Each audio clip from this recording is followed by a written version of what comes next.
ಇಡೀ ದೇಶ ಇವತ್ತು ಕೇಳ್ತಾ ಇರೋದು ಪ್ರತೀಕಾರ ಯಾವಾಗ ಅಂತ. ಈ ಹಿಂದೆ ನಡೆದ ಸರ್ಜಿಕಲ್ ಸ್ಟ್ರೈಕ್ ಮಾದರಿಯಲ್ಲಿಯೇ ನಿರೀಕ್ಷೆ ಮಾಡಲಾಗ್ತಾ ಇದೆ. ಭಾರತ ಇತ್ತೀಚೆಗಿನ ವರ್ಷಗಳಲ್ಲಿ ಹಿಂದೆಂದೂ ನೋಡಿರದ ಭೀಕರ ಗುಂಡಿನ ದಾಳಿಗೆ ಸಾಕ್ಷಿಯಾಗಿದೆ. ಆ ಗುಂಡಿನ ದಾಳಿ ಭಾರತದ ಹೃದಯಕ್ಕೆ ನಾಟಿದೆ.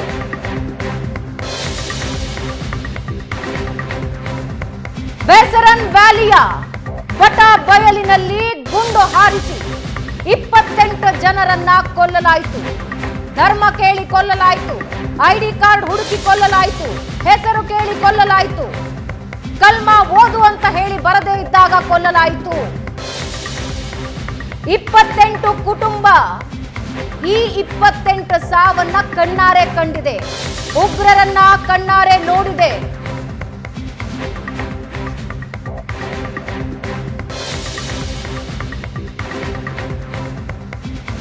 ಪಹಲ್ಗಾಮ್ ದಾಳಿಯಲ್ಲಿ ಪಾಕ್ ಉಗ್ರರ ಕೈವಾಡ ಸಾಬೀತು ಆಗಿದೆ. ಈ ಮಧ್ಯೆ ಭಾರತಕ್ಕೆ ತಾಕತ್ತು ತೋರಿಸ್ತೀವಿ ಎಂದಿದ್ದ ಉಗ್ರ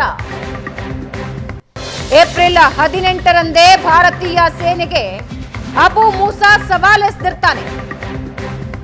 ಕಾಶ್ಮೀರವನ್ನ ಬದಲಾವಣೆ ಮಾಡ್ತೀವಿ ಅಂತ ಸೈಫುಲ್ಲಾ ಸವಾಲು ಹಾಕಿರ್ತಾನೆ.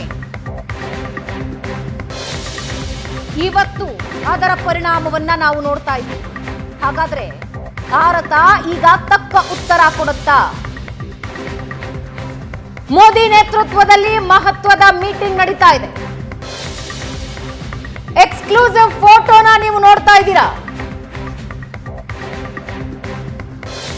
ಮೀಟಿಂಗ್ ನ ಫಸ್ಟ್ ಫೋಟೋ ನೀವು ನೋಡ್ತಾ ಇದ್ದೀರಾ.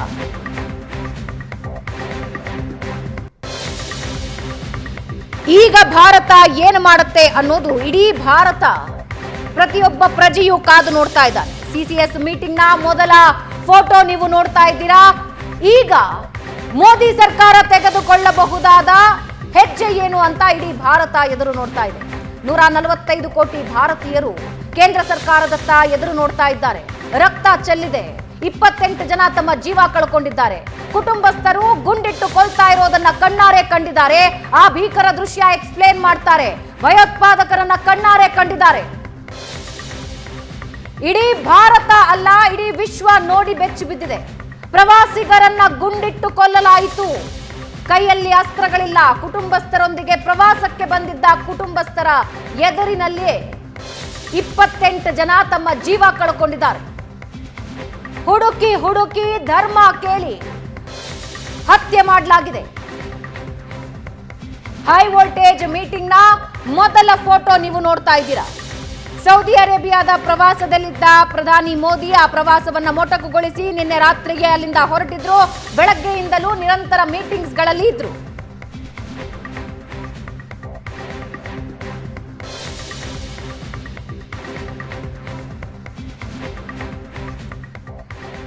ಇಡೀ ಭಾರತ ಈಗ ಇದನ್ನು ನೋಡ್ತಾ ಇರೋದು, ಕೇಂದ್ರ ಸರ್ಕಾರ ಏನ್ ನಿರ್ಧಾರ ತೆಗೆದುಕೊಳ್ಳಬಹುದು ಅಂತ. ಆದ್ರೆ ವೀಕ್ಷಕರೇ, ಇತ್ತೀಚೆಗಿನ ವರ್ಷಗಳಲ್ಲಿ ಪ್ರವಾಸಿಗರ ಮೇಲೆ ಈ ರೀತಿಯಾಗಿ ಗುಂಡು ಹಾರಿಸಿದ್ದನ್ನ ನಾವು ಕೇಳಿರ್ಲಿಲ್ಲ, ಕಂಡಿರ್ಲಿಲ್ಲ. ಆದ್ರೆ ಈ ಬಾರಿ ಅಂತಹದ್ದೊಂದು ರಾಕ್ಷಸಿ ಕೃತ್ಯ ನಡೆದಿದೆ. ಬೈರಸನ್ ವ್ಯಾಲಿಯ ಆ ಬಯಲು ಭೂಮಿಯಲ್ಲಿ ರಕ್ತ ಮೆಟ್ಟಿದೆ. ಈಗ ಹೈ ವೋಲ್ಟೇಜ್ ಮೀಟಿಂಗ್ ನಡೀತಾ ಇದೆ. ಈ ಬಗ್ಗೆ ಮಾತನಾಡೋದಕ್ಕೆ ನನ್ನೊಂದಿಗೆ ಗಣ್ಯ ಅತಿಥಿಗಳು ಜಾಯ್ನ್ ಆಗಿದ್ದಾರೆ. ಅವರನ್ನ ಕಾರ್ಯಕ್ರಮಕ್ಕೆ ನಾನು ಸ್ವಾಗತಿಸ್ತೀನಿ. ರಾಜಕೀಯ ವಿಶ್ಲೇಷಕರಾದ ಪ್ರಶಾಂತ್ ನಾತು ನನ್ನೊಂದಿಗಿದ್ದಾರೆ. ಪ್ರಶಾಂತ್, ಕಾರ್ಯಕ್ರಮಕ್ಕೆ ಸ್ವಾಗತ. ಜೊತೆಗೆ ನಮ್ಮ ಸ್ಟುಡಿಯೋದಲ್ಲಿ ಮೇಜರ್ ಜನರಲ್ MC ನಂಜಪ್ಪ ಅವರು ನಮ್ಮ ಜೊತೆ ಜಾಯ್ನ್ ಆಗಿದ್ದಾರೆ. ಸರ್ ನಮಸ್ಕಾರ, ಕಾರ್ಯಕ್ರಮಕ್ಕೆ ಸ್ವಾಗತ. ಸಚಿವರಾದ ಸಂತೋಷ್ ಲಾಡ್ ಕಾಶ್ಮೀರದ ಶ್ರೀನಗರದಿಂದ ನಮ್ಮೊಂದಿಗೆ ಜಾಯ್ನ್ ಆಗ್ತಾ ಇದ್ದಾರೆ. ಸಂತೋಷ್ ಲಾಡ್ ಅವರೇ, ನಿಮಗೂ ಕೂಡ ಕಾರ್ಯಕ್ರಮಕ್ಕೆ ಸ್ವಾಗತ. ನಿವೃತ್ತ ಭಾರತದ ರಾಯಭಾರಿಗಳಾದ ಎನ್ ಪಾರ್ಥಸಾರಥಿ ಅವರು ನಮ್ಮ ಜೊತೆ ಇದ್ದಾರೆ. ಪಾರ್ಥಸಾರಥಿ ಅವರೇ, ನಿಮಗೂ ಕೂಡ ಕಾರ್ಯಕ್ರಮಕ್ಕೆ ಸ್ವಾಗತ. ಮೊದಲಿಗೆ ನಾನು ಸಂತೋಷ್ ಲಾಡ್ ಅವರನ್ನ ಮಾತನಾಡಿಸ್ತೀನಿ. ಅಲ್ಲಿನ ಭೀಕರತೆಯನ್ನ ಸಂತೋಷ್ ಲಾಡ್ ಸ್ವತಃ ನೋಡಿದ್ದಾರೆ. ಅಲ್ಲಿ ಜೀವ ಕಳ್ಕೊಂಡವರ ಕುಟುಂಬದ ಅಳಲನ್ನ ಸಂತೋಷ್ ಲಾಡ್ ಅಲ್ಲಿ ನಿಂತು ನೋಡಿದ್ದಾರೆ. ಅಲ್ಲಿನ ದೃಶ್ಯಗಳು ಒಂದೊಂದು ಕೂಡ ಸಂತೋಷ್ ಲಾಡ್ ಅವರನ್ನ ಕೂಡ ಗದ್ಗದಿತಗೊಳಿಸಿದೆ. ಸಂತೋಷ್ ಲಾಡ್ ನೇರವಾಗಿ ನಮ್ಮ ಜೊತೆ ಸಂಪರ್ಕದಲ್ಲಿದ್ದಾರೆ. ಸಂತೋಷ್ ಲಾಡ್ ಅವರೇ, ಈ ಹಿಂದೆಯೂ ಕೂಡ ಹಲವು ರೆಸ್ಕ್ಯೂ ಆಪರೇಷನ್ಸ್ ನಲ್ಲಿ ನೀವು ಕಂಟಿನ್ಯೂಸ್ಲಿ ಇನ್ವಾಲ್ವ್ ಆಗ್ತೀರಾ. ಎಲ್ಲಾದ್ರೂ ಇಂತಹ ನೈಸರ್ಗಿಕ ವಿಕೋಪಗಳಾಗ್ಲಿ ಅಥವಾ ಏನೇ ಪರಿಸ್ಥಿತಿಗಳಾಗ್ಲಿ ಕರ್ನಾಟಕವನ್ನ ನೀವು ಪ್ರತಿನಿಧಿಸಿದಿರಾ, ಕಾರ್ಯಾಚರಣೆಗಳಲ್ಲಿ ಭಾಗಿಯಾಗಿದ್ದೀರಾ. ಆದ್ರೆ ಇವತ್ತು ರಕ್ತ ಸಿಕ್ತ ಕಾಶ್ಮೀರಕ್ಕೆ ನೀವು ಕಾಲಿಟ್ರಿ, 28 ಜನ ತಮ್ಮ ಜೀವ ಕಳ್ಕೊಂಡ್ರು. ನೀವು ಆಸ್ಪತ್ರೆಗೆ ಕಾಲಿಟ್ಟಾಗ ಸನ್ನಿವೇಶ ಹೇಗಿತ್ತು ಸರ್? ಅಲ್ಲ, ಅದು ಎಕ್ಸ್ಪ್ಲೇನ್ ಮಾಡೋಕ್ಕಾಗೋದಿಲ್ಲ. ಯಾಕಂದರೆ ಈ ಥರ ಸನ್ನಿವೇಶಗಳು ಜೀವನದಲ್ಲಿ ಯಾರು ನೋಡಬಾರ್ದು. ಎಸ್ಪೆಷಲಿ ಆ ಹೆಣ್ಮಕ್ಳು ಏನು ಭಾಳ ಹತ್ತಿರಿಂದ ಆ ದೃಶ್ಯನ ನೋಡಿದ್ದಾರೆ. ಅವರು ಆತಂಕ, ಇಡೀ ಗಗನಕ್ಕೆ ಏರಿರ್ತಕ್ಕಂಥ ಆತಂಕ, ಆ ಭಯದ ವಾತಾವರಣ, ಮಾನಸಿಕವಾಗಿ ಏನಾಗಿದೆ ಅಂತ ಹೇಳೋಕ್ಕೆ ಕೂಡ ಆಗ್ತಾಯಿಲ್ಲ. ಆ ಒಂದು ಪರಿಸ್ಥಿತಿಯಲ್ಲಿರ್ತಕ್ಕಂಥ ಆ ನೇರವಾಗಿ ಹೆಣ್ಮಕ್ಳ ಜೊತೆ ಮಾತಾಡಿದಾಗ ಆ ಎಫೆಕ್ಟ್ನ ನಾವು ಅನಲೈಸ್ ಮಾಡಿ ಹೇಳೋಕ್ಕಾಗಲ್ಲ. You are also emotional. ಅವರ ಪರಿಸ್ಥಿತಿ ನೋಡಿ ನಿಮ್ಮ ಕಣ್ಣುಗಳು ತೇವ ಆಗಿದ್ವು. ಅಬ್ವಿಯಸ್ಲಿ.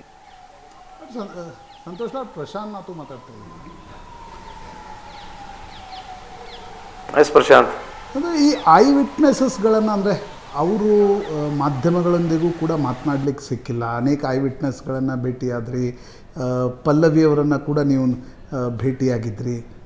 ಏನು ನಡೀತು ಅಂತಕ್ಕಂಥದ್ದನ್ನು, ಯಾಕಂದರೆ ಕನ್ನಡದ ಮಾಧ್ಯಮಗಳು ಆ ಒಂದು ಘಟನಾ ಸ್ಥಳಕ್ಕೆ ಇನ್ನೂ ಕೂಡ ಭೇಟಿ ನೀಡಲಿಕ್ಕೆ ಅನುಮತಿ ಇಲ್ಲ. ಏನು ನಡೀತು ಅಂತಕ್ಕಂಥದ್ದನ್ನು ಐ ವಿಟ್ನೆಸ್ ಅಕೌಂಟ್ನಿಂದ ನೀವು ಕೇಳ್ಪಟ್ರಿ. ಯಾಕಂದರೆ ಜನರಿಗೆ ಅಲ್ಲಿ ಏನು ನಡೀತು ಅಂತಕ್ಕಂಥದ್ರ ಬಗ್ಗೆ ಒಂದು ಸ್ಪಷ್ಟ, ಅಲ್ಲಿ ಬಂದರು, ಗುಂಡು ಹಾರಿಸಿದ್ರು, ಹೇಗೆ ಘಟನೆ ನಡೀತು ಅಂತಕ್ಕಂಥದ್ದನ್ನು ಐ ವಿಟ್ನೆಸ್ಗಳು ಎಕ್ಸ್ಪ್ಲೇನ್ ಮಾಡಿದ್ರಲ್ವ? ಮಾಡಿದಾರಲ್ಲ. ನಮ್ಮ ಹುಡುಗ ಒಬ್ಬನಿದ್ದ, ಹರಪನಹಳ್ಳಿ ಒಬ್ಬ ಹುಡುಗ ಇದ್ದ, ಭಾಳ ಅದ್ಭುತವಾಗಿ ಅವನು ಎಕ್ಸ್ಪ್ಲೇನ್ ಮಾಡ್ದ. ಭಾಳಷ್ಟು ಜನ ಈ ಫೈರಿಂಗ್ ಸ್ಟಾರ್ಟ್ ಆದಾಗ ದೇ ಥಾಟ್ ದಿಸ್ ಇಸ್ ಯಾವುದೋ ಕ್ರ್ಯಾಕರ್ ಏನಿದೆ ಅಂತೇಳಿ ಸೌಂಡ್ ಅಂತ ಜನ ಭಾಳ ಈಸಿಯಾಗಿ ತಗೊಳ್ತಾ ಇದ್ರು. ಬಟ್ ಈ ಹುಡುಗಗೆ ಮಾಹಿತಿ ಇತ್ತು, ಯಾಕಂದರೆ ಇವನು ಫೈರಿಂಗ್ ಮೊದಲು ಮಾಡಿ ಹುಡುಗಗೆ ಸ್ವಲ್ಪ ನಾಲೆಜ್ ಇದೆ. ನಮ್ಮ ಅಗರಿಬೊಮ್ಮನಹಳ್ಳಿ ಹರಪನಹಳ್ಳಿನಾಗಿರ್ತಕ್ಕಂಥ ಹುಡುಗ ಇವನು ಜನಕ್ಕೆ ಹೇಳ್ಬಿಟ್ಟು ಇದು ರೈಫಲ್ ಫೈರಿಂಗ್ ಇದೆ ಅಂತ ಹೇಳಿ ಜೋರಾಗಿ ಒದರ್ಲಿಕ್ಕೆ ಪ್ರಾರಂಭ ಮಾಡಿದಂತೆ. ಸೊ ಇದು ಒಂದು 8-10 ನಿಮಿಷದ ಆಪರೇಷನ್ ಅಂತ ಹೇಳ್ತಾ ಇದ್ದಾರೆ. ಐ ಡೋಂಟ್ ನೋ, 8-10 ನಿಮಿಷನಾಗ ಆಗಿರ್ತಕ್ಕಂಥ ಆಪರೇಷನ್ನು ಜನ ಅರ್ಥ ಮಾಡ್ಕೊಳ್ಳೋ ಸ್ಥಿತಿ ಒಳಗಡೆನೇ ಈ ಆಪರೇಷನ್ ಆಗಿದೆ. ಆಮೇಲೆ ಓಪನ್ ರಿಮಾರ್ಕ್ನಲ್ಲಿ ನಮ್ಮ ಸಿಸ್ಟರ್ ಏನು ಹೇಳ್ತಾ ಇದ್ರು, ಆ ಥರ ಆಗಿರ್ತಕ್ಕಂಥ ನಿಜ ಇದೆ. ಆ ಥರ ಮಾತನಾಡಿದ್ದಾರೆ, ಈ ಥರ ವಿಚಾರಗಳ ಬಗ್ಗೆ ಕೂಡ ಹೇಳಿ. ಸೊ ಪಾಯಿಂಟ್ ಬ್ಲ್ಯಾಂಕ್ ರೇಂಜ್ನಲ್ಲಿ ಮಾಡಿರ್ತಕ್ಕಂಥದ್ದು ಇದು ಒಂದು ಹಿನ್ನಯ, ಒಂದು ಕವರ್ಡ್ನೆಸ್ ಅಂತ ಈ ಸಂದರ್ಭಕ್ಕೆ ಹೇಳಲಿಕ್ಕೆ ಬಯಸ್ತೇನೆ. ಸಂತೋಷ್ ಲಾಡ್ ಅವರು, ನಾವು ಮಾತನಾಡುವಾಗ ಅನೇಕ ಬಾರಿ ಹೇಳ್ತಿಲ್ಲ ಭಯೋತ್ಪಾದನೆಗೆ ಯಾವುದೇ ಜಾತಿ ಇಲ್ಲ, ಯಾವುದೇ ಧರ್ಮ ಇಲ್ಲ ಅಂತಕ್ಕಂಥದ್ದು. ಆದರೆ ಅಲ್ಲಿ ನಡೆದಿರ್ತಕ್ಕಂಥ ಘಟನೆ, ಪ್ರತ್ಯಕ್ಷದರ್ಶಿಗಳು ಹೇಳ್ತಾ ಇರತಕ್ಕಂಥ ವಿವರವನ್ನು ನೋಡಿದಾಗ ಧರ್ಮ ಯಾವುದು ಅಂತಕ್ಕಂಥದ್ದನ್ನು ಕೇಳಿಕೊಂಡು ಗುಂಡು ಹಾರಿಸಿರ್ತಕ್ಕಂಥ ಅಮಾನುಷ ಘಟನೆ. ಅಂದರೆ ಇದನ್ನು ಹಮಾಸ್ ಮಾಡುತ್ತೆ ಅಂತಕ್ಕಂಥದ್ದು ನಾವು ಕೇಳ್ತಾ ಇದ್ವಿ. ಈ ರೀತಿಯ ಘಟನೆ ಭಾರತದ ಪ್ರವಾಸಿಗರ ಮೇಲೆ, ಯಾಕೆ ಪ್ರವಾಸಿಗರ ಮೇಲೆ ಅಂತಕ್ಕಂಥದ್ದು ಅಂಡರ್ಸ್ಟ್ಯಾಂಡೇಬಲ್. ಭಾರತದ ಜಿಲ್ಲೆಗಳಿಗೆ ಭೀತಿ ಪಸರಿಸಲಿ ಅನ್ನೋದು ನಿಶ್ಚಿತವಾಗಿರ್ತಕ್ಕಂಥ ಕಾರಣ ಇರುತ್ತೆ.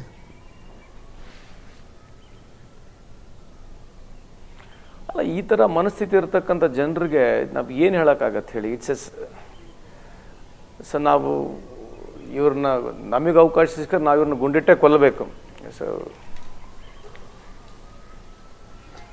ನಿಮ್ಗೆ ಆದರೆ ಕರ್ನಾಟಕ ಸರ್ಕಾರದ ಪರವಾಗಿ ನೀವು ಅಲ್ಲಿ ಹೋದ್ರಿ, ಎಷ್ಟು ಜನ ಆ ಸ್ಥಳದಲ್ಲಿ ಸಿಕ್ಕಾಕೊಂಡಿದ್ರು? ಅಂದರೆ ಸಾವಿಗೀಡಾದವರ ಸಂಖ್ಯೆ 3 ಅಂತಕ್ಕಂಥದ್ದು ಈಗ ಅಧಿಕೃತವಾಗಿ ಸರ್ಕಾರ ಹೇಳಿದೆ. ಅವರ ಡೆಡ್ ಬಾಡಿಗಳು ಕೂಡ ಪಾರ್ಥಿವಗಳು ಕೂಡ ಬರ್ತಾ ಇವೆ.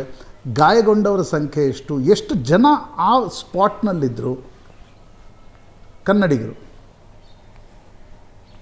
ಏನಾಗಿದೆ ಪ್ರಶಾಂತ್, ಇದೇನಾಗಿದೆ, ಇದು ಒನ್ ಡೇ ಆಗಿದೆ already. So we are today, ನಾನು ಇವತ್ತು ಅರ್ಲಿ ಮಾರ್ನಿಂಗ್ ಬಂದಿರತಕ್ಕಂಥದ್ದು. ಆಗಿರ್ತಕ್ಕಂಥ ಇನ್ಸಿಡೆಂಟು ಒಂದು ಹಿಲ್ ಟಾಪ್ನಲ್ಲಿರ್ತಕ್ಕಂಥದ್ದು. ಪಾನಿನಲ್ಲಿ ಸುಮಾರು, ಪಾನಿ ಅಂದರೆ ಕುದುರೆ ಮೇಲೆ ಹೋಗ್ಬೇಕಲ್ಲಿ.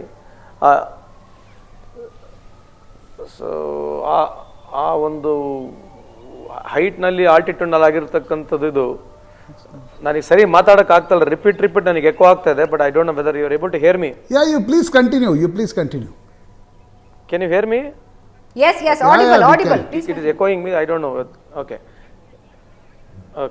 So ಅಲ್ಲಿ ಅವ್ರು ಹೇಳಿರ್ತಕ್ಕಂಥ ಏನಂದ್ರೆ ಹೈಯರ್ ಆಲ್ಟಿಟ್ಯೂಡ್ನಲ್ಲಿ ಬಂದು ಸಡನ್ ಆಗಿ ಆರ್ಮಿ ಡ್ರೆಸ್ಸೇ ಹಾಕ್ಕೊಂಡು ಫೈರ್ ಮಾಡಿರ್ತಕ್ಕಂಥದ್ದು ಆಗಿದೆ ಅಂತ ಹೇಳಿದ್ದಾರೆ. ಅದಾದಮೇಲೆ ಅವ್ರು ಅಲ್ಲಿಂದ ಭಾಳಷ್ಟು ಜನ ಭಯದ ವಾತಾವರಣದಲ್ಲಿ ಓಡ್ ಬಂದಿದ್ದಾರೆ, ಬಿದ್ದಿದ್ದಾರೆ. ಸೊ ಎಷ್ಟು ಜನಕ್ಕೆ ಇಂಜೂರ್ ಆಗಿದೆ ನಮ್ಮಲ್ಲಿ ಸಂಪೂರ್ಣ ಮಾಹಿತಿ ಇಲ್ಲ ಪ್ರಶಾಂತ್. ಬಟ್ ಆದರೆ ನಾನು ಬೆಳಿಗ್ಗೆ ಬಂದು ಆಸ್ಪತ್ರೆಗೆ ಹೋದ ಸಂದರ್ಭದಲ್ಲಿ ಅಲ್ಲಿ ಯಾರು ನಾನು ಕನ್ನಡಿಗರಿಗೆ ಎಲ್ಲಿ ಮೇಜರ್ ಇಂಜುರೀಸ್ ಆಗಿರ್ತಕ್ಕಂಥದ್ದು ನಾನು ಯಾರನ್ನ ಕಾಣಲಿಲ್ಲ, ನೋಡಲಿಲ್ಲ. ಸೊ ಬೆಳಿಗ್ಗೆ ಈ ಪೋಸ್ಟ್ಮಾರ್ಟಮ್ ರೂಮಿಗೆ ಹೋಗಿ ನಮ್ಮ ಕನ್ನಡಿಗರನ್ನ ಐಡೆಂಟಿಫೈ ಮಾಡೋದ್ರ ಜೊತೆಗೆ ಅವ್ರ ಫ್ಯಾಮಿಲಿಯವ್ರನ್ನ ಐಡೆಂಟಿಫೈ ಮಾಡೋದ್ರ ಜೊತೆಗೆ ಪೋಸ್ಟ್ಮಾರ್ಟಮ್ ಆದ ನಂತರ ಆ ಫ್ಯಾಮಿಲಿ ಜೊತೆಗೆ ನಾವು ಪೊಲೀಸ್ ಹೆಡ್ ಕ್ವಾರ್ಟರ್ಸಿಗೆ ಬಂದ್ವಿ. ಅಲ್ಲಿ ಗೃಹ ಸಚಿವರಾಗಿರ್ತಕ್ಕಂಥ ಅಮಿತ್ ಶಾ ಅವರು ಕೂಡ ಬಂದರು. ಅದಾದ ನಂತರ ಅಲ್ಲಿ final he paid last respect for all the ಫ್ಯೂನರಲ್ದು ಒಂದು ಪ್ರೊಸೀಜರ್ ಆದ ನಂತರ ಬಾಡೀಸ್ಗಳೆಲ್ಲ ನಾವೀಗ ಏರ್ಪೋರ್ಟಿಗೆ ಕಳಿಸಿದ್ದೀವಿ. ಐ ಥಿಂಕ್ ನೈಟ್ ಏನೋ ಬಿಕಾಸ್ ಚೇಂಜಸ್ ಆಗಿದೆ, ನೈಟ್ ಏನೋ ನಮ್ಮ ಬಾಡೀಸ್ಗಳು ಮಿಡ್ ನೈಟ್ ಪರ್ಹ್ಯಾಪ್ಸ್ 3-4 o'clockಗೆ ನಮಗೆ ಬೆಂಗಳೂರಿಗೆ ಬರ್ತಕ್ಕಂಥ ಸಾಧ್ಯತೆ ಇದೆ. ಈ ಪಲ್ಲವಿ ಅವರು ನಿಮ್ಗೆ ಸಿಕ್ಕಿದ್ರು ಸಂತೋಷ್ ಲಾಡ್ ಅವರೇ. ಮಂಜುನಾಥ್ ಘಟನೆ ಏನು ನಡೀತು, ಹೇಗೆ ನಡೀತು ಅಂತಕ್ಕಂಥದ್ದರ, ಯಾಕಂದರೆ ಪಲ್ಲವಿ ಅಲ್ಲಿದ್ದರು. ಆ ವಿಡಿಯೋಗಳೇನು ರಾಷ್ಟ್ರೀಯ ಮಾಧ್ಯಮಗಳಲ್ಲಿ ಸೋಷಿಯಲ್ ಮೀಡಿಯಾಗಳಲ್ಲಿ ಓಡಾಡ್ತಾ ಇವೆ. ಪಲ್ಲವಿ ಮತ್ತು ಇನ್ನೊಬ್ಬ ಮೇಜರ್ ಅವರ ಪತ್ನಿ ಕಣ್ಣೆದುರೇ ನಡೆದಿರ್ತಕ್ಕಂಥ ಒಂದು ಘಟನೆ ಅದು. ಅಲ್ಲ, ಅದು ಅವ್ರು ಹೇಳೋದು ನೋಡ್ತಾ ಇದ್ರೆ ನಮಗೆ ಒಂಥರ ವಿಚಿತ್ರ ಅನ್ಸುತ್ತೆ. ಆ ಥರ ಹೆಂಗೆ ಆಯಿತು. It was all a fraction of sudden. ಆ ಯೂನಿಫಾರ್ಮ್ನಲ್ಲಿ ಹಾಕ್ಕೊಂಡು ಜನರನ್ನೇ ಅವ್ರ ಹತ್ರ ಹೋಗಿದ್ದಾರೆ. ಯಾಕಂದರೆ ಫೈರಿಂಗ್ ಸ್ಟಾರ್ಟ್ ಆದ ತಕ್ಷಣ they thought they will be able to protection ಸಿಗುತ್ತೆ ಅಂತ ಹೇಳಿ ಆ ಒಂದು ಓದೊಂದು ಸಂದರ್ಭದಲ್ಲಿ ಪಾಯಿಂಟ್ ಬ್ಲ್ಯಾಂಕ್ನಲ್ಲಿ ಅವ್ರಿಗೆ ಆ ಥರ ಮಾತಾಡಿ ಟಾರ್ಚರ್ ಮಾಡಿ ಹೊಡೆದಿರ್ತಕ್ಕಂಥದ್ದು ಅದು ಕೇಳೋಕ್ಕೆ ಒಂಥರ ಆಗುತ್ತೆ. ಐ ವಾಸ್ ರಿಯಲಿ ಶಾಕ್ಡ್, ಹಾರಿಫೈಯಿಂಗ್ ಇದೆ. What was the response of Jammu Kashmir government, ಅಲ್ಲಿನ ಪೊಲೀಸರು, ಭಾರತೀಯ ಸೇನೆ ಈ ಘಟನೆ ನಡೆದ ನಂತರ, ನೀವಲ್ಲಿ ಹೋದ ನಂತರ ನೋಡಿದ್ದು? ಅಲ್ಲ, ಇಟ್ಸ್ ನಾವಿಲ್ಲಿ ಬಂದಮೇಲೆ ಎವ್ರಿಥಿಂಗ್ ವಾಸ್ ವೆರಿ ಟೈಟ್ ಆಗಿದೆ. ಸಿಕ್ಕಾಪಟ್ಟೆ ಸೆಕ್ಯೂರಿಟಿ ಟೈಟ್ ಇದೆ. ಜನ ಅಂತೂ ಆತಂಕದಲ್ಲಿದ್ದಾರೆ. ಲೋಕಲ್ ಪೀಪಲ್ ನಾವೆಲ್ಲ ಹೋಟ್ಲ್ಗಳಲ್ಲಿ ಎಲ್ಲಿ ಹೋದ್ವಿ, ಎಲ್ಲ ಜನರನ್ನ ಅತ್ಯಂತ ಊಟ ಮಾಡಿಸೋದಾಗಿರಲಿ ಅಥವಾ ಅವರಿಗೆ ಯಾರ್ಯಾರಿಗೆ ಸ್ಟೇ ಮುಗ್ದಿದ್ರು ಕೂಡ ಅವರಿಗೆ ಅಲ್ಲೇ ಸ್ಟೇ ಉಳಿಸ್ಕೊಂತಿರ್ತಕ್ಕಂಥದ್ದು. ಲೋಕಲೈಟ್ಸು ಅಂತಕ್ಕಂಥದ್ದು ಇಲ್ಲಿ ನಾವು ಮಾತನಾಡ್ತೀವಿ, ಭಾಳ ಬ್ಯೂಟಿಫುಲ್ ಆಗಿ ಎಲ್ಲ ಜನರನ್ನ ಸಪೋರ್ಟ್ ಮಾಡ್ತಾ ಇದ್ದಾರೆ. ಲೈಕ್ ವೈಸ್ ಗೌರ್ಮೆಂಟ್ ಸೆಂಟ್ರಲ್ದಾಗಿರ್ಬೋದು, ಸ್ಟೇಟ್ದಾಗಿರ್ಬೋದು, ಎಲ್ಲ ಕಡೆ ಸಪೋರ್ಟ್ ಎದ್ದು ಕಾಣ್ತಾ ಇದೆ ಪ್ರಶಾಂತ್. ಇಟ್ ವಾಸ್ ಟೋಟ್ಲಿ ಭಾಳ ಸಪೋರ್ಟಿವ್ ಆಗಿದೆ. ಈ ಅಲ್ಲಿ ಇರ್ತಕ್ಕಂಥ ಸ್ಥಳದವ್ರನ್ನ ಬಿಟ್ಟು ಭಾಳಷ್ಟು ಜನ ಬೇರೆ ಬೇರೆ ಭಾಗಗಳಲ್ಲಿದ್ದರು, ಕಾಶ್ಮೀರದ ಭಾಗಗಳಲ್ಲಿ. ಎಷ್ಟು ಜನ ಕನ್ನಡಿಗರಲ್ಲಿದ್ದಾರೆ, ಸ್ಟ್ರ್ಯಾಂಡೆಡ್ ಆಗಿದ್ದಾರೆ? ಯಾಕಂದರೆ ಮಧ್ಯಾಹ್ನ ನಾನು ನಿಮ್ಮದೇ ನಂಬರ್ ಕೊಟ್ಟೆ, ಯಾರೋ ನನ್ನನ್ನು ಕೇಳಿದರು, ಇಲ್ಲ ನಮಗೆ 25,000 30,000 ವಿಮಾನದ ಟಿಕೆಟ್ ಇದೆ, ತಕ್ಷಣ ನೀವು ಅಲ್ಲಿ ಹೋದ್ರಿ ಅಂತಕ್ಕಂಥದ್ದನ್ನು ಕೂಡ ಅವ್ರು ಹೇಳಿದರು. ಎಷ್ಟು ಜನ ಕನ್ನಡಿಗರಲ್ಲಿ ಸ್ಟ್ರ್ಯಾಂಡೆಡ್ ಆಗಿದ್ದಾರೆ? ಯಾಕಂದರೆ ಒಂದು ಗಾಯಾಳುಗಳ ಸಂಖ್ಯೆ, ಪಾರ್ಥಿವಗಳ ಕರ್ಕೊಂಡು ಬರ್ತಕ್ಕಂಥದ್ದು ಒಂದು ಭಾಗ, ಎಷ್ಟು ಜನ ಕನ್ನಡಿಗರಲ್ಲಿ ಸಿಕ್ಕಾಕೊಂಡಿದ್ದಾರೆ? ಈಗ ಸದ್ಯಕ್ಕೆ ನಮಗಿರ್ತಕ್ಕಂಥ ಮಾಹಿತಿ, ನಾನು ಇಲ್ಲಿ ಆಫೀಸ್ ಮಾಡ್ಕೊಂಡಿದ್ದೀನಿ, ಇಲ್ಲಿಂದ ಮಾತಾಡ್ತೇನೆ, 180 ಜನರ ಡಾಟಾ ನಮ್ಮಲ್ಲಿದೆ. ಈಗ ಅವ್ರ ಆಧಾರ್ ಕಾರ್ಡಿನಲ್ಲಿ ತೊಗೊಳ್ತಾ ಇದ್ದೀವಿ. ನಾಳೆ ಬೆಳಿಗ್ಗೆ 7:40ಗೆ ಆಲ್ಮೋಸ್ಟ್ ನಮಗೆ ಒಂದು ಚಾರ್ಟರ್ ಏರ್ಕ್ರಾಫ್ಟ್ ರೆಡಿ ಮಾಡಿದ್ದೀವಿ. ಸೊ ಅವರೆಲ್ಲರಿಗೆ ಎಲ್ಲ ಜನಕ್ಕೆ ನಾವು ಅಲ್ಲಿ ಕರ್ಕೊಂಬಂದ್ಬಿಟ್ಟು ಬೆಂಗಳೂರಿಗೆ ಕರ್ಕೊಂಬರ್ತಕ್ಕಂಥ ವ್ಯವಸ್ಥೆ ಆಗ್ತಾ ಇದೆ. So right now if you ask me, I have got data of 180 people. ಸುಮಾರು ಒಂದು 15ರಿಂದ 20 ಲಾಡ್ಜ್ಗಳಲ್ಲಿ ಇದ್ದಾರೆ. ಯಾರಾದರೂ ಮಿಸ್ಸಿಂಗ್ ಅನ್ನೋ ಕಂಪ್ಲೇಂಟ್ಸ್ ಬಂದಿದೆಯಾ ಸಂತೋಷ್ ಲಾಡ್ ಅವರೇ? ಅಂದರೆ ಪೆಹಲ್ಗಾಮ್ಗೆ ಹೋಗಿದ್ರು, ಬೈರಸನ್ ವ್ಯಾಲಿಗೆ ಹೋಗಿದ್ರು, ಮಿಸ್ಸಿಂಗ್ ಆಗಿದ್ದಾರೆ ಅನ್ನೋದು ಯಾರಾದರೂ ಕಂಪ್ಲೇಂಟ್ಸ್ ಬಂದಿದೆಯಾ ಫ್ಯಾಮಿಲೀಸ್ ಕಡೆಯಿಂದ? ಸೋಫಾರ್ ಇಲ್ಲಮ್ಮ. ತುಮಕೂರಿಂದ ಹುಡುಗಿ ಸೌಮ್ಯ ಅಂತ ಒಬ್ಬ ಹುಡುಗಿ ಮಾಡಿದ್ರು ನನಗೆ ಬೆಳಗ್ಗೆ. ಬಟ್ ಆದರೆ ಈ ಜಾಗದಲ್ಲಿ ಅವ್ರು ಕಟ್ರಾಗೆ ಹೋಗಿದ್ರಂತೆ. ಕಟ್ರಾದಲ್ಲಿ ಹೋಗಿ ಸುಮಾರು ನಿನ್ನೆಯಿಂದ ಅವ್ರಿಗೆ ರೆಸ್ಪಾಂಡ್ ಆಗಿಲ್ಲ ಅಂತಕ್ಕಂಥದ್ದು ಅವ್ರು ಹೇಳಿರ್ತಕ್ಕಂಥದ್ದು. ಸೊ ಅದಾದಮೇಲೆ ನಾವು ನಮ್ಮ ಚೈತನ್ ಪೊಲೀಸರಿಗೆ ನಾವು ಅದನ್ನ ವೆರಿಫೈ ಮಾಡ್ತಾ ಇದ್ದೀವಿ. ಅವ್ರು ಟಚ್ನಲ್ಲಿದ್ದಾರೆ. ಅದನ್ನು ತಿರ್ಗಾ ಮಾತಾಡಿಲ್ಲ ಅವ್ರು ನಮಗೆ. ಸೊ ಮಿಸ್ಸಿಂಗ್ ಕಂಪ್ಲೇಂಟ್ ನಮಗೆ ಈ ಭಾಗದಲ್ಲಿ ಯಾವುದು ಸಿಕ್ಕಿಲ್ಲ. ಸೊ ಇಲ್ಲಿಂದ ನೀವು ಹೋದ್ರಿ, ಅಲ್ಲಿರೋ ಕನ್ನಡಿಗಾಸ್ನ ಮಾತಾಡ್ಸಿದ್ರಿ, ಹೋಟೆಲ್ ಮುಸ್ಕಾನ್ಗೆ ನೀವು ಹೋಗಿದ್ರಿ, ಅಲ್ಲಿನ ಜನರನ್ನು ಮಾತಾಡ್ಸಿದ್ರಿ, ಸುಮಾರು ಒಂದು 30 ಜನ ಇದ್ರು ಅನ್ಸುತ್ತೆ. What were they feeling? ಅವರು ಆ ಕ್ಷಣದಲ್ಲಿ ಅವ್ರಿಗೆ ಏನು ಅನ್ನಿಸ್ತಾ ಇತ್ತು? ಎಲ್ಲೋ ಫೈರಿಂಗ್ ಆಗಿದೆ, ಕನ್ನಡಿಗರು 3 ಜನ ಸತ್ತು ಹೋಗಿದಾರಂತೆ, ಒಂದಷ್ಟು ಜನರು ಗುಂಡೇಟಾಗಿದೆಯಂತೆ. What were their feeling? Fear ಇದೆ. ಇವನು ಕಾಮನ್ ಮ್ಯಾನ್ ಇವತ್ತು ಇಲ್ಲಿ ಅಲ್ಲಿ ನೀವು ಇಡೀ ಶ್ರೀನಗರ್ನಲ್ಲಿ ಎಲ್ಲಿ ಕಾಮನ್ ಮ್ಯಾನ್ ಅಡ್ಡಾಡ್ತಾನೆ ಇಲ್ಲ. ಎಲ್ಲ ಕಡೆ police, army, military, paramilitary, BSF, CSF ಇದೇ ನೋಡ್ತಾ ಇದ್ದೀವಿ.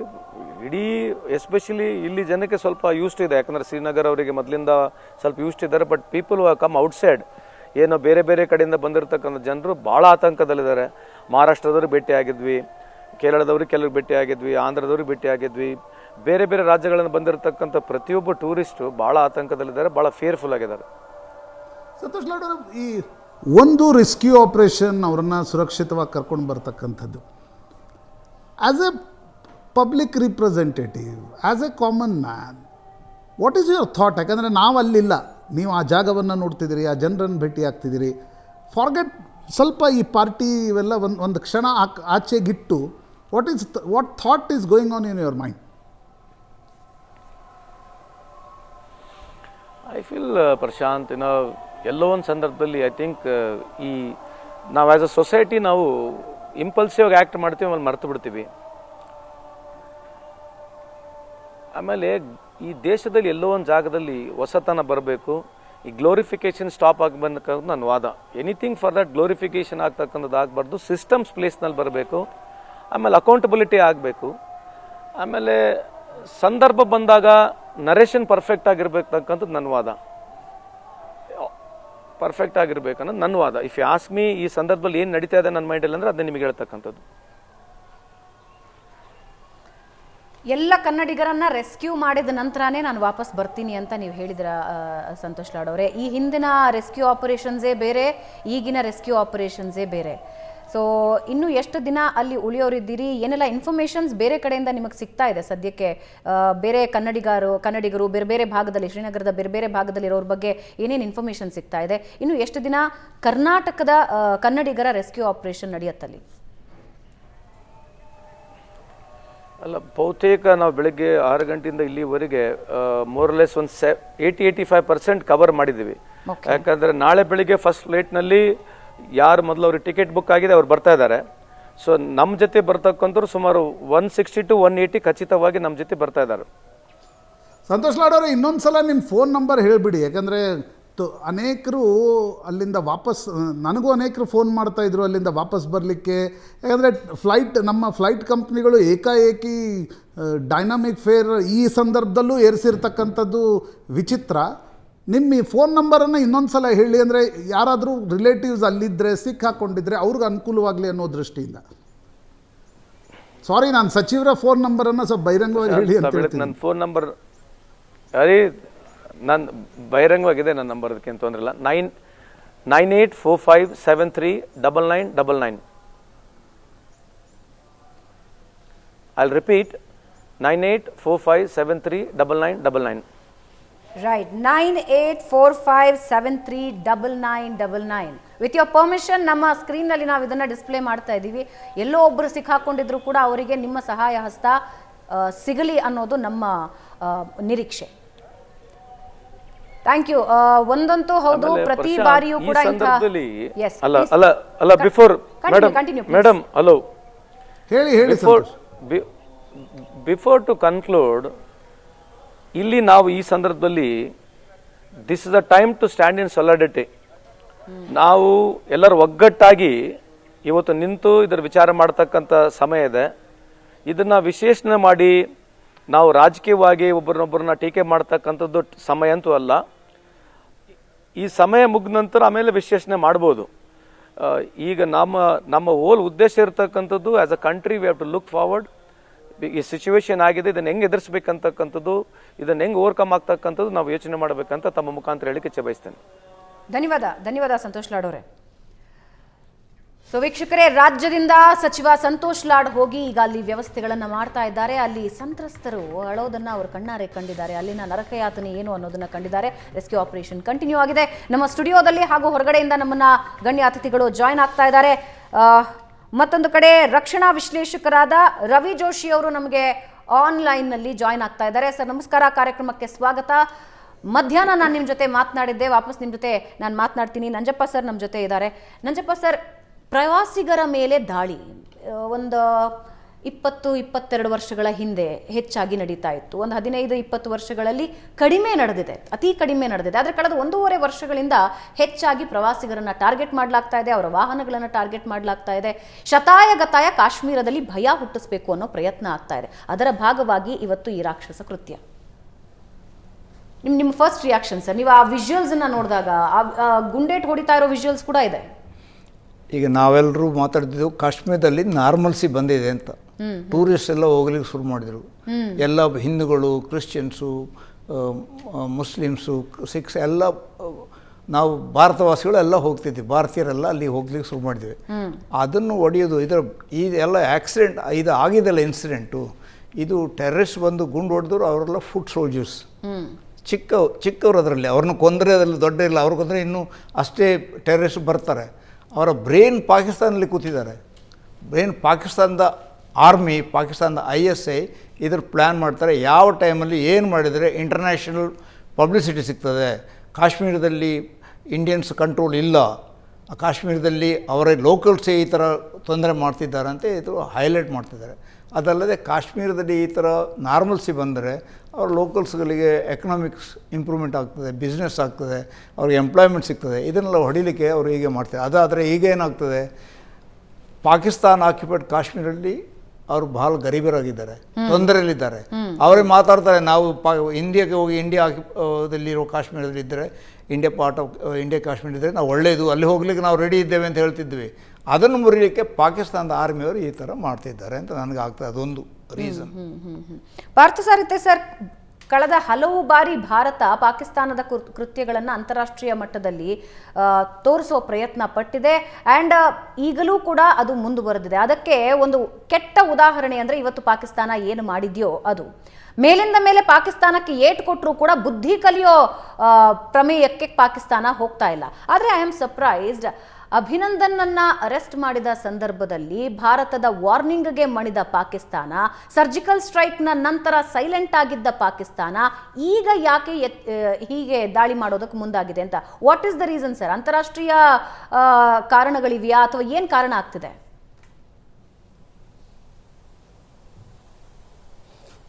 ನನಗೆ ಈ ಹೀನಾಯವಾದ ಅಮಾನುಷವಾದ ಕೃತ್ಯವನ್ನು ನೋಡಿದ್ರೆ ಒಂದು ಜ್ಞಾಪಕಕ್ಕೆ ಬರೋದೇನು ಅಂದರೆ, ವಿನಾಶಕಾಲೇ ವಿಪರೀತ ಬುದ್ಧಿ ಅಂತಾರೆ.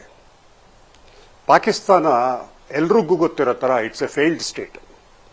ಇವಾಗ ಈ ಕೃತ್ಯ ಎಸಗಿರೋದು ಯಾವ ಟೈಮಿನಲ್ಲಿ? ಅಮೆರಿಕಾದ ವೈಸ್ ಪ್ರೆಸಿಡೆಂಟು ಇಲ್ಲಿಗೆ ವಿಸಿಟಿಗೆ ಬಂದಿದ್ದಾರೆ, ನಮ್ಮ ಪ್ರೈಮ್ ಮಿನಿಸ್ಟರು ಹೊರಗಡೆ ಹೋಗಿದ್ದಾರೆ, ಜೊತೆಗೆ ಕಾಶ್ಮೀರದಲ್ಲಿ, ಜಮ್ಮು ಅಂಡ್ ಕಾಶ್ಮೀರದಲ್ಲಿ ಟೂರಿಸ್ಟ್ಗಳೆಲ್ಲ ಬಹಳ ಜನ ಹೋಗ್ತಾ ಇದ್ದಾರೆ. ಅಲ್ಲಿ ಎಕಾನಮಿ ಡೆವಲಪ್ ಆಗ್ತಾ ಇದೆ. ಅಲ್ಲಿಯ ಜನತೆಗೆ, ಅಲ್ಲಿ ಎಲೆಕ್ಷನ್ ಆಗಿದೆ, ಅಲ್ಲಿಯ ಜನತೆಗೆ ಒಂದು ರೀತಿ ಅವರಿಗೆ ಟೂರಿಸಮ್ಮೇ ಅವರ ಜೀವನ. ಅದರಿಂದ ಎಲ್ಲ ಬರ್ತಾ ಇದೆ, ಎಲ್ಲ ಸರಿ ಹೋಗ್ತಾ ಇದೆ ಅನ್ನೋ ಕಾಲದಲ್ಲಿ ಇವರು ಇಷ್ಟು ಅಮಾನುಷವಾಗಿ, ಅದು ನೋಡಿ, ಮೊದಲು ಎಷ್ಟೊಂದು ಕೃತ್ಯಗಳು ನಡೆದಿದೆ. ಅದು ಮುಂಬೈಲಾಗಿರ್ಬೋದು, ಪುಲ್ವಾಮಾದಲ್ಲಾಗಿರ್ಬೋದು, ಬೇರೆ ಎಲ್ಲ ಅಲ್ಲಿ ವಿವೇಚನೆ ಇಲ್ಲದೆ ಸುಮ್ಮನೆ ಬಾಂಬ್ ದಾಳಿ ಅಥವಾ ಶೂಟ್ ಮಾಡೋದು ಆಗಿತ್ತು. ಆದರೆ ಇಲ್ಲಿ ಹಿಂದೂಸ್ತಾನದಲ್ಲಿ ನೀನು ಹಿಂದೂ ಆಗಿದ್ರೆ ನಾನು ನಿನ್ನನ್ನು ಕೊಲೆ ಮಾಡ್ತೀನಿ ಅಂತ ಪಾಯಿಂಟ್ ಬ್ಲಾಂಕ್ ರೇಂಜಿಂದ ಹತ್ತಿರ ಹೋಗಿ ಹೆಸರು ಕೇಳಿ ಅವನು ಹಿಂದೂ ಅಂತ ಅಂದಮೇಲೆ ಅವನನ್ನು ಶೂಟ್ ಮಾಡಿರುವಂಥದ್ದು, ಇದಕ್ಕಿಂತ ಇಷ್ಟು ಹೀನಾಯವಾದ ಕೃತ್ಯ ಯಾವುದೂ ಇರೋದಿಲ್ಲ.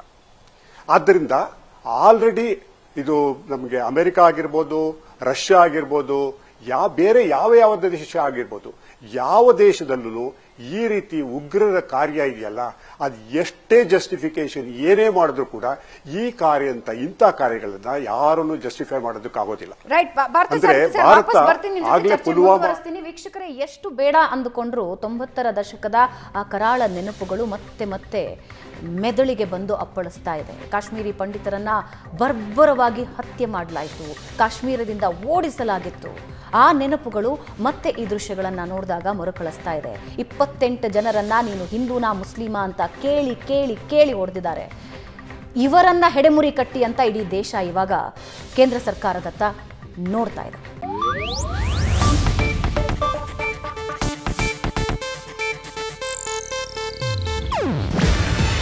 ಇದು ಏಷ್ಯಾನೆಟ್ ನ್ಯೂಸ್ ನೆಟ್ವರ್ಕ್ ಪ್ರಸ್ತುತಿ. ನೀವು ನೋಡ್ತಿದ್ದೀರಾ ಏಷ್ಯಾ ನೆಟ್ ಸುವರ್ಣ ನ್ಯೂಸ್.